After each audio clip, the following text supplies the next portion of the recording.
चलिए आज का टॉपिक है हमारे पास क्या है 11th फिजिक्स में हम देखेंगे सदिश और अदिश। ठीक है, दो राशियों के बारे में हमको समझना है कि सदिश राशियाँ क्या होती हैं और अदिश राशियाँ क्या होती हैं। तो थोड़ा सा इसको समझने के लिए एक छोटा सा एग्जांपल अपन लेते हैं कि यदि मैं आपसे बोलूं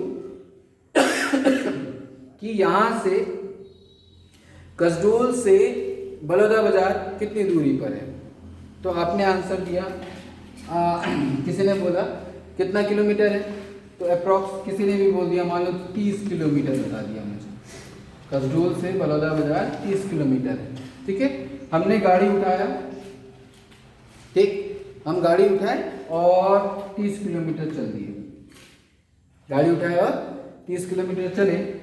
अब हम ये देखते हैं कि हम कहाँ पहुंच गए, शिवरी नारायण पहुंच गए। कहाँ पहुंच गए, शिवरी नारायण पहुंच गए। ठीक, हमको पता था कि 30 किलोमीटर चलने पर कहाँ पहुंच जाएंगे, हम बलौदा बाजार चल जाएंगे, लेकिन हम गए उतने ही 30 किलोमीटर ही चला, लेकिन हम शिवरी नारायण पहुंच गए। तो क्या कमी थी, कमी क्या थी बताने में। यदि कोई हमसे बोले कि भाई बालाघाट कितनी दूर है, तो आपने बताया 40 किलोमीटर है, लेकिन हमने गाड़ी उठाया और सीधे निकले, अब 40 किलोमीटर चले तो हम पहुंच गए मलाजखंड। तो क्या नहीं बताया आपने, क्या डायरेक्शन, क्या नहीं बताया आपने, दिशा नहीं बताई। यदि आप बोलते हैं कि 30 किलोमीटर जिस डायरेक्शन में हम खड़े हैं 30 किलोमीटर इस दिशा में जाना है ना, तो ये जो 30 है इसको हम बोलते हैं परिमाण। इसको हम क्या बोलते हैं, परिमाण। और जो दिशा हम बताते कि 30 किलोमीटर उत्तर दिशा में बोला, उत्तर दिशा में जाना, या 30 किलोमीटर पश्चिम दिशा में जाना, तो ये जो हमने बताया है किसके साथ, परिमाण के साथ हमने क्या बताया, दिशा। तो परिमाण के साथ यदि कोई हमको दिशा बताता है ना, परिमाण के साथ क्या दे दे हमको, दिशा। ठीक, तो वो जो राशि होगी जिसमें परिमाण और दिशा दोनों हो, वो राशि क्या कहलाती है, सदिश राशि कहलाती है ना। तो ऐसी सभी राशियां जिनमें परिमाण और दिशा दोनों की आवश्यकता होती है, वो राशि क्या कहलाएगी, सदिश राशि कहलाती है। ठीक है, तो उसकी डेफिनेशन हम लिख लेते हैं। परिमाण क्या होगा समझ में आया। तो अभी तक जो हम लोगों ने 10वीं तक कैलकुलेशन किया हुआ है, 10वीं तक हमने जो कुछ भी पढ़ा, वो सब का सब, वो सारी की सारी राशियां कैसी थी, अदिश राशि, और अदिश रूप में ही सारा काम किया। ठीक है, जोड़ना, घटाना, गुणा, भाग। अब हम जाकर के क्या सीखेंगे, सदिशों का जोड़ना, सदिशों का घटाना, सदिशों का भी गुणा होता है, सदिशों का भी भाग होता है। तो सदिशों का जोड़ना, घटाना, गुणा, भाग भी हम इस चैप्टर में सीखेंगे। ठीक है, क्योंकि जब भी हम फिजिकल क्वांटिटीज के बारे में या भौतिक राशियों के बारे में पढ़ते हैं, तो भौतिक राशियों में दिशा का काफी ज्यादा महत्व होता है। ठीक है, इसीलिए हमको इस फिजिक्स में ये जो एक अलग से चैप्टर हमको दिया जाता है सदिश और अदिश का, ताकि हम उन दोनों राशियों के बारे में अच्छे से जान सकें। ठीक है, तो हम लोग जानते हैं, पहले डेफिनेशन लिख लेते हैं। और अभी एक चीज समझ में आ गई, ठीक है, कि सदिश की आवश्यकता क्यों पड़ती है। तो सीधी सी बात है भाई, हमने परिमाण है, दिशा हमको नहीं मिली तो हम कहीं भी जा सकते हैं। ठीक है, तो दिशा भी आवश्यक है। तो ऐसी वे सभी राशियां है ना, हम सदिश को डिफाइन कैसे करेंगे, तो सदिश के लिए हम क्या लिखेंगे, सदिश राशि क्या होगी, तो सदिश राशि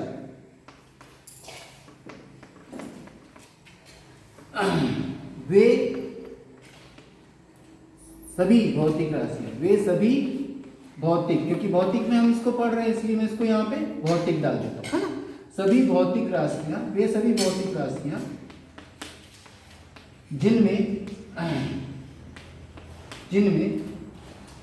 परिमाण के साथ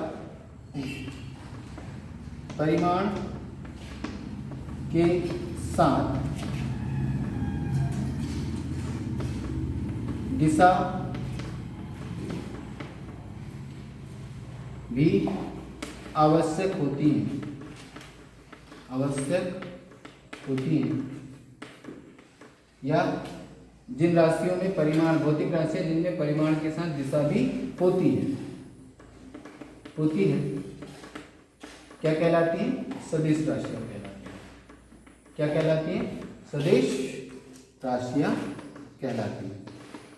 और हम लोगों ने पढ़ा हुआ भी है कुछ राशि, वन डायमेंशन, एक विमीय गति में हमने पढ़ा हुआ है कि नहीं पढ़ा हुआ है? हम लोगों ने क्या क्या पढ़ा है, चलिए बताइए। हमने क्या पढ़ा है? एग्जाम्पल में आपको सीधे सीधे लिख सकते हैं, विस्थापन पढ़ा है कि नहीं पढ़ा है? मैंने आपसे कहा था जब विस्थापन पढ़ा रहे थे तो हमने कहा था सदिश और अदिश में आपको फिर से पढ़ाऊंगा सदिश राशियों के बारे में। एग्जाम्पल या उदाहरण में आप क्या लिख सकते हैं? विस्थापन। एक और सदिश राशि के बारे में हमने पढ़ा, क्या पढ़ा कि नहीं पढ़ा? फिर हमने एक और सदिश राशि के बारे में पढ़ा, क्या पढ़ा था हमने? त्वरण, ठीक है ना। तो ये सारी जो राशियां जो हमने पढ़ा, मैंने अभी वही लिखा, जो जो पढ़ लिया है हमने वही राशि लिखा है, ठीक है। तो वे सारी राशियां जिनमें क्या होती हैं? परिमाण के साथ दिशा भी होती है ना, दिशा की भी आवश्यकता होती है, वो सारी राशि क्या कहलाएंगी? सदिश राशियां। जैसे विस्थापन, वेग, त्वरण, बल, है ना। आगे और जाएंगे तो बल, आघूर्ण, ऐसे बहुत सारी राशियां हैं जिसको हम क्या करेंगे? डिफाइन करेंगे और जानेंगे कि वो सदिश है या अदिश। तो अब से जितने भी भौतिक राशियों के बारे में हम पढ़ेंगे तो उसमें हम इकाई तो जानते हैं, ठीक है। इकाई के साथ में हम उसका डायमेंशन फॉर्मूला, विमीय सूत्र भी निकालते हैं। अब हम ये भी जानेंगे कि वो सदिश है या अदिश है, ठीक है। इसकी भी गणना हम करेंगे आगे से जब भी हम कोई टॉपिक पढ़ेंगे। इसके बाद हमारे पास थोड़ा सा इसको और थोड़ा सा हम देखते हैं कि इसको प्रदर्शित कैसे करते हैं। तो सदिश को प्रदर्शित करने के लिए प्रदर्शन कैसा होता है इसका, तो याद रखिएगा इसका जो प्रदर्शन होता है, या हम क्या करते हैं? कोई भी हमारे पास परिमाण लिखा, ठीक है, उसके ऊपर एक ऐसा ये एरो लगा देते हैं। तो इस तरह से हम सदिश राशि को प्रदर्शित करते हैं। या ए जो लिखेंगे वो कैपिटल, या सॉरी स्मॉल ए जो भी जैसे भी लिखेंगे उसको हम क्या करते हैं? ऐसे डार्क कलर में लिखते हैं, ठीक है। और ये जो रिप्रेजेंटेशन है सदिश का, क्या है?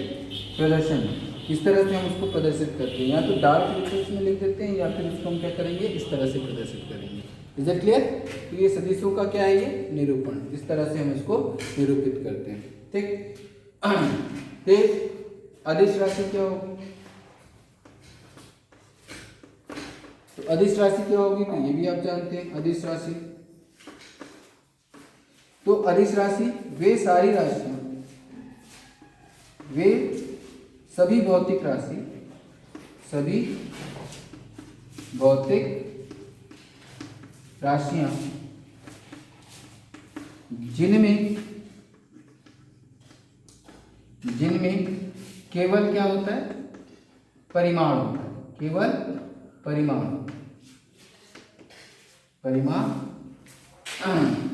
हो क्या कहलाती है? या होता है अदिश राशि कहलाती है, अदिश राशि कहलाती है। जैसे अभी हमने जो पढ़ा है, क्या पढ़ा है भाई? दूरी, फिर चाल, है ना, ये हमने पढ़ा हुआ है, ठीक है। द्रव्यमान, है ना, और कार्य, ये सब हम आगे और पढ़ेंगे, है ना, आदि। ये हमारे पास क्या है? ये अदिश राशि है। वे सारी राशियां जिनमें केवल परिमाण होता है, ठीक है ना। अदिश राशि को दर्शाने का तरीका तो आप जानते हैं, ए इस तरह से लिख दो, ठीक है ना, बी सी इस तरह से। ये सारी अदिश राशि है जिनमें केवल परिमाण की आवश्यकता होती है, ठीक।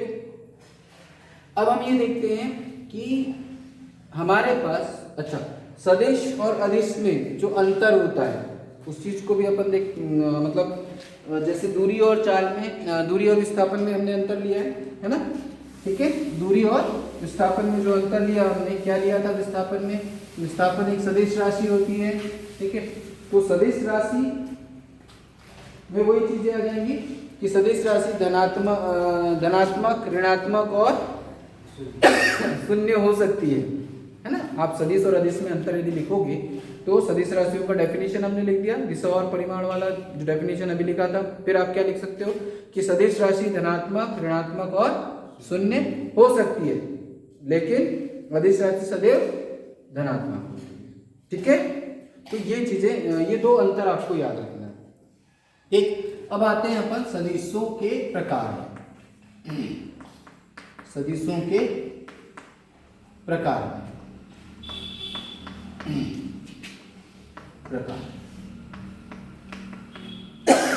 तो अब सदिशों के प्रकार में हम आते हैं। तो सदिशों के प्रकार में हमारे पास कौन कौन से सदिश होंगे? तो हमारे पास समान सदिश। पहला प्रकार हम क्या लेते हैं? समान सदिश। ठीक है, समान सदिश। तो ये जो समान सदिश है वो कैसे होंगे? तो देखिए यहाँ पर हमारे पास एक सदिश A है, ठीक है, और एक दूसरा सदिश है B। ठीक है, सदिश A है ना और सदिश B। यदि ये दोनों की दिशा कैसी हो? समान हो, और दोनों का परिमाण भी कैसा हो? समान हो, है ना। दोनों की दिशा और परिमाण ध्यान दो थोड़ा सा, फिर से ध्यान देना। इसका जो परिमाण है हमने बोला 5 सेंटीमीटर। इसका परिमाण कितना है? 5 सेंटीमीटर। इसका भी परिमाण कितना है? 5 सेंटीमीटर। परिमाण का मतलब इसमें दिशा ऐड नहीं है, ये दिशा है। तो ये देखो, इस दिशा को मैंने यहाँ पे देखो, ये दिशा दिखा रहा है, इस दिशा को मैंने ये 2 लाइन से क्या कर दिया? ब्लॉक कर दिया। ब्लॉक कर दिया मतलब बंद, दिशा को बंद कर दिया। ये क्या कहलाएगा? इसका परिमाण। देखो ये देखो यहाँ ध्यान देना है ना, ये सदिश A और A का जो परिमाण है, तो परिमाण को मैं कैसे लिखूंगा? तो परिमाण में दिशा होता है क्या? परिमाण में दिशा नहीं होती। तो इसके परिमाण को हम कैसे दर्शाएंगे? ऐसे दर्शाएंगे, या इसके परिमाण को A ऐसे लिखेंगे। ठीक है, या तो ऐसे लिखेंगे परिमाण को। यदि मैंने ऐसे लिखा है, इस तरह से लिखा है, तो आप समझ जाइएगा कि सदिश A का क्या है? केवल परिमाण है। हाँ, सदिश रूप में दर्शाऊंगा तो ऐसे दर्शाऊंगा। ठीक है, और यदि मान लो परिमाण लिखना हो तो मैं उसको इस तरह से लिखूंगा। फाइनली ये देखो, अभी ये दिशा है, दिशा को मैंने ब्लॉक कर दिया, दिशा को बंद कर दिया 2 बैक में। तो सिर्फ क्या बचेगा? इसके पास क्या है? इसके पास परिमाण भी और दिशा भी है, दोनों है। ठीक है, लेकिन इसमें हमने क्या किया? इस दोनों लाइन से, ये दोनों लाइन से इस सदिश ये जो दिशा है उसको ब्लॉक कर दिया। तो सिर्फ इसके पास क्या बचेगा? दिशा को तो बंद कर दिया, तो बचा क्या? परिमाण। या तो ऐसा लिखो या तो ऐसा लिखो। ठीक है, तो समान सदिश क्या होंगी? तो जब दोनों सदिशों का क्या हो? परिमाण बराबर हो और दिशा भी कैसी हो? एक समान हो, है ना। यदि इसकी दिशा इधर है तो इसकी दिशा भी इसी तरफ होनी चाहिए। ठीक है, तो ऐसे 2 सदिश जिनका परिमाण व दिशा कैसे हो? एक हो, है ना। ऐसे सदिश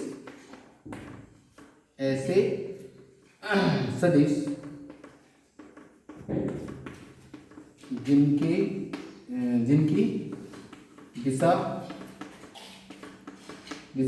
एक हो तथा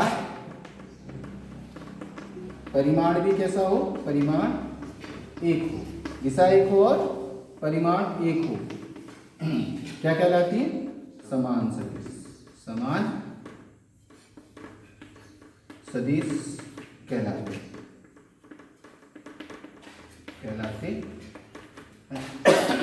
ठीक है। दूसरा हम देखेंगे विपरीत सदिश। कौन से सदिश? विपरीत सदिश। ये क्या होती है? तो देखिए यहाँ पर क्या कर रहे हैं अपन? एक सदिश तो मैंने बनाया A और एक सदिश मैंने बनाया B। ठीक है, तो देखिए एक की दिशा किधर है? ये, और एक की दिशा क्या है? ये, दोनों की। लेकिन दोनों का परिमाण कैसा है? यदि मैं परिमाण देखूं, है ना, परिमाण देखूं तो कैसा है दोनों का परिमाण? परिमाण सेम है, ये भी 5 सेंटीमीटर है, ये भी 5 सेंटीमीटर। दोनों का परिमाण समान है लेकिन दिशा कैसी है? विपरीत है। तो दोनों सदिश कैसे कहलाएंगे? विपरीत सदिश कहलाएंगे। Is that clear? तो विपरीत सदिश में क्या लिखेंगे अपन? तो ऐसे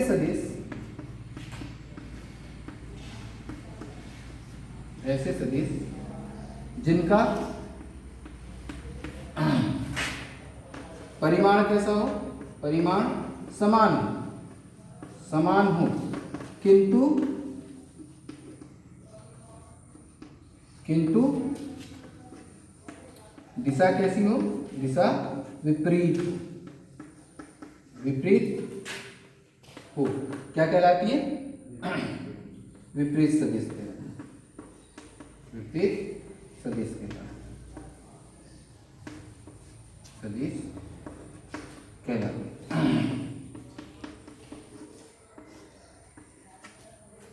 इज दैट क्लियर? ठीक है, तो दो तरह हो गए। अब आते हैं अपना तीसरा प्रकार, क्या है? शून्य सदिश। तीसरा प्रकार क्या है हमारा? शून्य सदिश। तो आई थिंक समझ में आ गया होगा। ठीक है, अब आते हैं अपन शून्य सदिश। शून्य सदिश तो हमारे पास शून्य सदिश क्या हो जाएगा? तो देखिए यहाँ पर कोई भी आकृति अपन लेते हैं, यहाँ पर यदि मान लीजिए हम यहाँ से, देखिए विस्थापन में हम एग्जाम्पल लिए थे, ए से बी कितनी दूरी है? हमने बोला 5 सेंटीमीटर। तो हम यहाँ से ऐसे गए, कहाँ गए? ए से बी गए, कितना गए? 5 सेंटीमीटर। यदि मैं इसका सदिश निरूपण करूंगा तो क्या हो जाएगा? ए बी, ए से बी। और फिर हम क्या किए? यहाँ से वापस आ गए, फिर से कहाँ आ गए? अपनी प्रारंभिक स्थिति में आ गए। कैसे आ गए? तो हमने बोला यहाँ पर क्या चला हमने? प्लस बी ए। ठीक है, तो इसकी दिशा क्या होगी? कितने गए थे? 5। आया कितना? 5 गया, 5 आया कितना? 5। तो देखिए कितना हो जाएगा? तो ये ए बी, तो हमारे पास इसकी यहाँ पे दिशा भी मैंने रख दी है, ध्यान रखिए ना। तो हमने बोला ए बी, और यदि इसको मैं ए बी लिखूंगा तो चूंकि दिशा कैसी है? विपरीत है, इसलिए क्या लिखूंगा यहाँ पे? माइनस। तो ये क्या हो जाएगा? A B. बी ए को क्या बनाया? A B. तो A B minus A B कितना हुआ? 0। ये क्या होगा? सदिश, है ना। तो जीरो सदिश क्या कहलाएगा? तो कोई भी स्टार्टिंग पॉइंट से, यहाँ से स्टार्ट हुआ और फिर से अपनी प्रारंभिक अवस्था में आ गया, है ना। तो ऐसा, ये तो एक अपन ने विस्थापन वाला एग्जाम्पल लिया, और ऐसा जनरली कहाँ होता है बेटा? तो ऐसा जनरली होता है जो भी बंद अपने पास पृष्ठ होते हैं या बंद अपने पास आकृतियां होती हैं। जैसे मैं यहाँ से स्टार्ट कर रहा हूँ, यहाँ से स्टार्ट किया और कहाँ आ गया? फिर से अपनी जगह पर आ गया। तो जो सदिश होगा वहां पर वो कैसा होगा? शून्य सदिश होगा। तो शून्य सदिश में हम जहां से प्रारंभ करते हैं वहां से यदि हम वहीं तक वापस आ जाए, है ना, या हम क्या बोलेंगे, बंद पृष्ठ पर जो हम सदिश को डिफाइन करेंगे वहां पर जो सदिश होगा, क्योंकि बंद पृष्ठ का कोई स्टार्टिंग पॉइंट होता है नहीं, कोई एंड पॉइंट होता है नहीं। तो ऐसे जितने भी सदिश जिसका स्टार्टिंग मतलब प्रारंभिक और अंतिम बिंदु कैसा हो? एक ही समान, एक ही हो, वो क्या कहलाएगा? शून्य सदिश। तो हम यहाँ पर लिख देते हैं शून्य सदिश की डेफिनेशन मैं यहाँ पर बना देता हूँ। ऐसा सदिश, है ना, ऐसा सदिश जिसका प्रारंभिक व अंतिम बिंदु कैसा हो? एक ही हो, है ना। जैसे कोई भी बंद पृष्ठ, है ना, वक्र, जो भी अपन ले सकते हैं इत्यादि, है ना, हो, क्या कहलाएगा? शून्य सदिश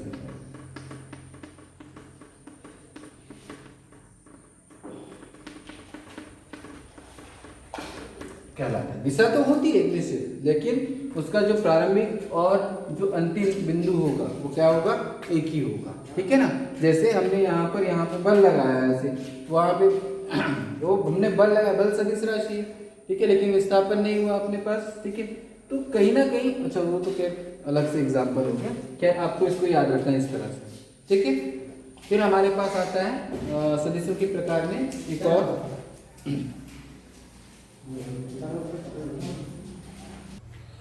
तो देखिए यहाँ पर ये शून्य सदिश हो गया। शून्य सदिश के बाद हम आते हैं किसमें? एकांक संख्या।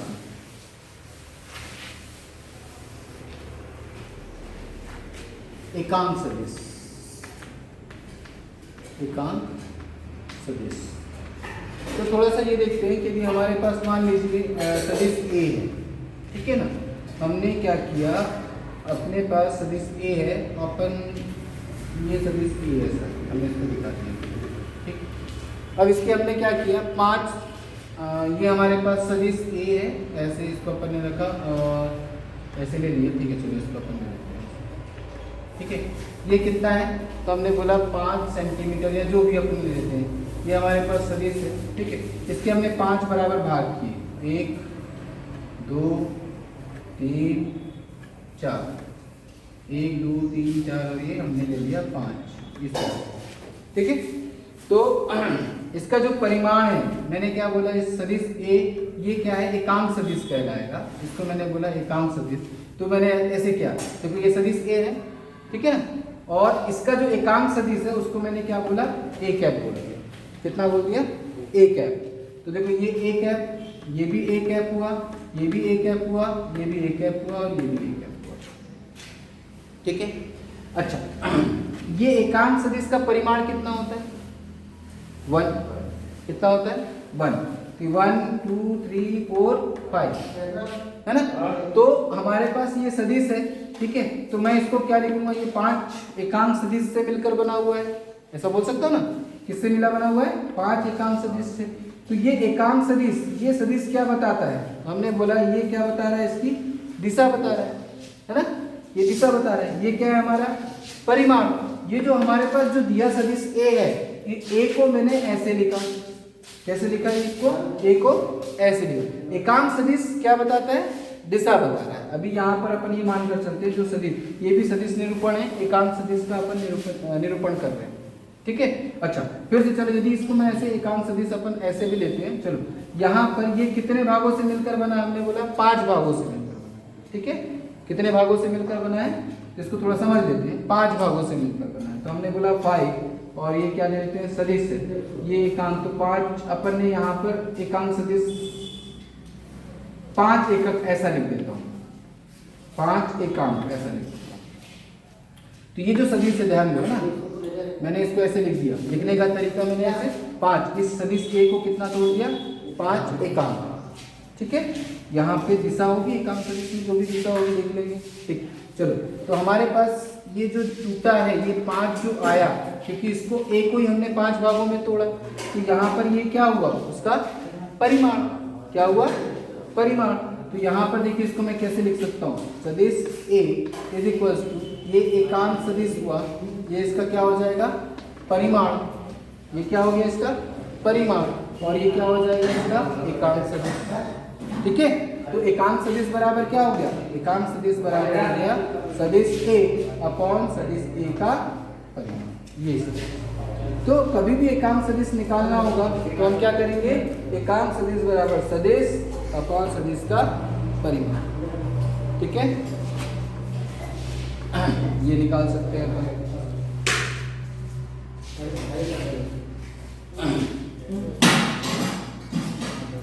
ठीक। तो ये जो सदिश है किस किस से मिलकर बना होता है, ये समझ में आ जाना। देखो, ये परिमाण, एकांक सदिश हमेशा क्या बताता है, दिशा बताता है, याद रखिएगा। एकांक सदिश, तो यहाँ पर ये भी लिख सकते हैं, एकांक सदिश, एकांक सदिश क्या बताता है, केवल दिशा, दिशा को निरूपित करता है, ऐसे लिख सकते हैं, निरूपित करता है। मैं डायरेक्ट लिख देता हूँ, एकांक सदिश केवल दिशा को निरूपित करता है। नोट करके आप लोग लिख लीजिए, ठीक है। तो ये हमारे पास हो गया। अब हम बात करते हैं क्या बेटा, तो स्थिति सदिश। एक और चीज आती है हमारे पास, क्या आती है, स्थिति सदिश। थोड़ा सा लिख लो उसको भी, ये काम आएगा आपको बहुत ज्यादा। स्थिति सदिश की बात कर रहा हूँ। तो जो स्थिति सदिश होती है वो क्या होता है बेटा, देखो यहाँ पर, तो हमने यहाँ पर क्या लिया, ये x है ना, और ये हमने क्या ले लिया, y, ठीक। तो देखिए यहाँ पर हमने यहाँ पर कोई बिंदु लिया, ये हमारे पास, मैंने ये बता दिया है पहले भी, है ना। ये क्या है, हमारे पास मूल बिंदु है, और मूल बिंदु के सापेक्ष इसकी स्थिति हम देखना चाहते हैं। तो इसकी स्थिति मान लीजिए, अभी क्या है, हमने बोला यहाँ पे x और ये y, ठीक है। तो ये x और y, तो यहाँ पर उसको, उसका जो स्थिति सदिश है हम क्या बोलेंगे, r। इसको मैं यदि लिखूंगा, स्थिति सदिश को लिखूंगा, तो ये जो स्थिति सदिश है वो क्या बताएगा, इस बिंदु की स्थिति को। मान लीजिए ये बिंदु क्या है P। तो P का ये हमारे पास O, तो OP क्या कहलाएगा, ये OP है, ये OP क्या है, तो हम बोलेंगे ये OP क्या बता रहा है, स्थिति सदिश को निरूपित करता है, स्थिति सदिश को निरूपित करता है। अब उसको यदि अपन लिखेंगे तो कैसे लिखेंगे बेटा, xi प्लस yj। यहाँ पर ये i और j, देखिए मैंने अभी जस्ट बताया आपको एकांक सदिश क्या बताता है, दिशा का। तो हमेशा याद रखिएगा, ये हमेशा अभी जो जितना भी सदिश आपको बताऊंगा उसमें आपको दिमाग में रखना है कि i जो है, i एकांक सदिश होता है किसका, x दिशा का। यदि मैं i लिखा हूं, आप समझ जाना, किसी के साथ भी यदि मैंने बोला 5i है ना और प्लस 4j ऐसा लिखा हूं, तो आप समझ जाइएगा कि 5 इकाई 5 सेंटीमीटर या 5 किलोमीटर किस दिशा में, x दिशा में। i मतलब x दिशा में, या इसको थोड़ा सा लिख देता हूं मैं, आपको याद रहना चाहिए, x दिशा, ये एकांक सदिश है x दिशा की, ठीक है ना। j y दिशा के लिए निरूपित किया जाता है, k z दिशा के लिए, ये z दिशा में एकांक सदिश और y दिशा में एकांक सदिश और ये x दिशा में एकांक सदिश। तो यदि मैं यहाँ इसको ऐसे लिख रहा हूँ xi, तो मतलब ये समझ जाइए कि ये जो P की जो स्थिति सदिश होगी, जो OP होगा स्थिति सदिश होगा, वो क्या होगा, P किसके लिए, इस बिंदु P के लिए क्या हो जाएगा, xi yj। तो ये जो हमारे पास स्थिति सदिश है वो क्या बताता है कि कौन सी वस्तु कहाँ रखी हुई है और किस दिशा में रखी हुई है। स्थिति सदिश हमको क्या बताएगा कि कोई भी वस्तु कहाँ रखी हुई है और किस दिशा में रखी हुई है, ये हमको स्थिति सदिश बताता है। ठीक है, तो स्थिति सदिश समझ में आया, ठीक है। और एक चीज और मैं आपको बता दूं बेटा कि इसको और थोड़ा सा हम आगे और समझेंगे जब मैं इसको और अच्छे से आपको एक्सप्लेन करूंगा। पहले तो अभी दिमाग में हमारे पास क्या होना चाहिए, सदिश और अदिश राशि। तो सदिशों का फिर मैं आपको बताऊंगा इसके आगे। अभी समझ में आ गया सदिश किसे कहते हैं, सदिश के प्रकार मैंने बता दिया है। अब जो कल हम पढ़ेंगे वो क्या पढ़ेंगे, सदिशों का योग है ना, सदिशों का त्रिभुज योग, सदिशों का बहुभुज योग, सदिशों का समांतर चतुर्भुज नियम। ठीक है, इस तरह से हम क्या करेंगे, सदिशों के और भी आगे गणनाएं करेंगे। Is that clear?